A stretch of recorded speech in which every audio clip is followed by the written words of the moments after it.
ශ්‍රී ලංකා කණ්ඩායම සහ බටහිර ඉන්ද කොදෙව් කණ්ඩායම අතර පැවති එක්දින තරඟාවලිය මීට සුමොහොතකට පෙර නිමාවට පත් වුණේ ශ්‍රී ලංකා ප්‍රේක්ෂකයින් සියලු දෙනාටම මහත් ප්‍රීතියක් එක් කරමින්. එළබෙන 2024 ලෝක කුසලානය සඳහා ඍජුවම සුදුසුකම් ලැබීමේ අරමුණෙන් කණ්ඩායම් දෙකෙහිම ශ්‍රේණිගත කිරීම්වල ඉදිරියට පැමිණීමට මෙම තරඟාවලිය අතිශයින්ම තීරණාත්මක එකක් වුණා. එහිදී පළමු එක් දින තරඟයේදී කුසල් මෙන්ඩිස්, කමිදු මෙන්ඩිස්, ජනිත් ලියනගේ සහ පැතුම් නිස්සංක යන පිතිකරුවන් දැක් වූ දක්ෂතා මත දුස්මන්ත චමී මහිස් තීක්ෂණය වැනි පන්දු යවන්නන්ගේ පන්දු යැවීමේ දක්ෂතා නිසා තරඟාවලිය 1-0ක් ලෙස පෙරමුණ ගැනීමට ශ්‍රී ලංකාව සමත් වුණා.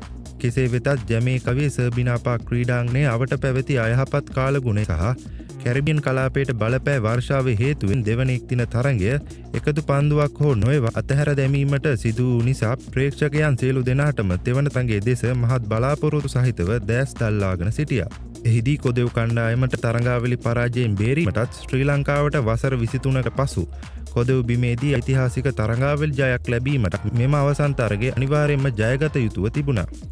නමුත් ඊයේ දිනේ පුරාවටම ඇරහැලුණු අධික වර්ෂාව හේතුවෙන් තරඟය ආරම්භ කිරීමට දිගින් දිගටම ප්‍රමාද වූ අතර අද උදෑසන 6:30 වන විට වැස්ස නතර වුවහොත් පන්දුවාර 20ක කෙටි තරඟයක් ලෙස හෝ මෙම තරඟය පැවැත්වීමට විනිසුරුවන් සැලසුම් කර තිබුණා. නමුත් කොටවා ඇදහැලුණු වර්ෂාව හේතුවෙන් ක්‍රීඩාංගණයට දැඩි ලෙස තෙතබරිත තත්ත්වයක් පත්වීම නිසා අවසානයේ තෙවන එකින තරඟයේ එකදු පන්දුවක් හෝ නොයවා අතහැර දැමීමට තරඟ විනිසුරුවන් සහ තීරකවරු නිල වශයෙන් තීරණය කළා.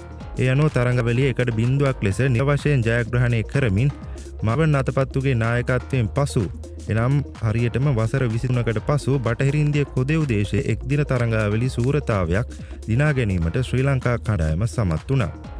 මේ ඓතිහාසික ජයග්‍රහණය සමග කොදෙව් කණ්ඩායම සිය මව්බිම තුළ පිට ලබා සිටි එකින තරඟාවලි ජයග්‍රහණ 4 අපරාජිකත්ව වාර්තාව නිමාවට පත් කිරීමට ශ්‍රී ලංකා කණ්ඩායමට හැකි වුණා. මේ ඓතිහාසික එක් දින තරඟාවලියෙන් පසුව දෙපිළම දැන් සූදානම් වන්නේ උද්‍යෝගිමත් 20-20 ජාත්‍යන්තර තරඟාවලිය සඳහායි. තරඟ 3කින් සමන්විත මෙම T20 තරඟාවලිය සියලු තරඟ ජමේකාවේ සර්බිනාපා ක්‍රීඩාංගණයේදීම පැවැත්වීමට කටයුතු යොදා තිබෙනවා.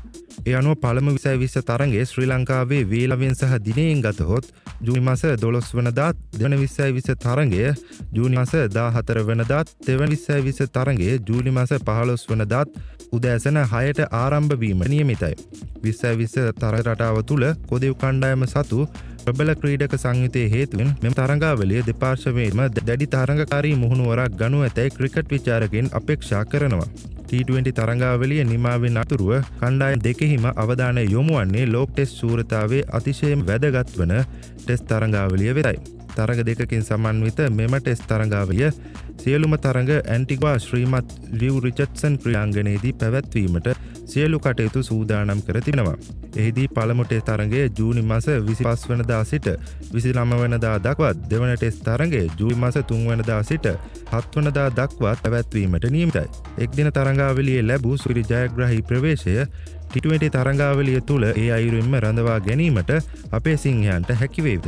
ඔබේ අදහස පල්ලෙහින් කමෙන්ට් කරන්න. ක්‍රිකට් පිටියේ මෙවැනි අලුත්ම සහ උණුසුම් පුවත් එසනින් දැනගන්න අපිව සබ්ස්ක්‍රයිබ් කරන්න. ඔබ සැමට ජයග්‍රාහී දිනයක්.